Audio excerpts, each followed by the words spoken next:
எனக்கு பிரியமானவர்களே, உங்களுடைய வாயிலிருந்து புறப்படுகிற ஒவ்வொரு வார்த்தையும் அது பலனுள்ளதா இருக்கும், வல்லமை உள்ளதா இருக்கு.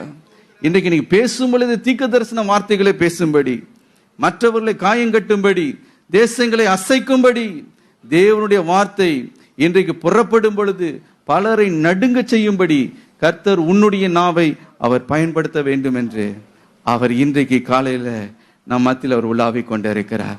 A yielded life. He wants a yielded vessel. Yielded vessel. பெரிய ஞானவான்கள் எல்லாம் ஆண்டவரை தேடல. நீ யாரா இருந்தாலும் இருக்கிற வண்ணமாய் ஆண்டவரே என்னை ஏற்றுக்கொள்ளுங்க அப்படின்னு சொல்லுவாய் என்றால் இன்றைக்கு தேவன் உயரமும் மகிமையும் உன்னதமானவராக நீ தரிசிக்க முடியும். பரிசுத்தம் இல்லாமல் ஒருவனும் தேவனை தரிசிப்பதில்லை. ஆனால் அதே நேரத்தில் பரிசுத்தமாக்கப்படும் பொழுது அவரை தரிசிக்க முடியும். ஹல்லேலூயா.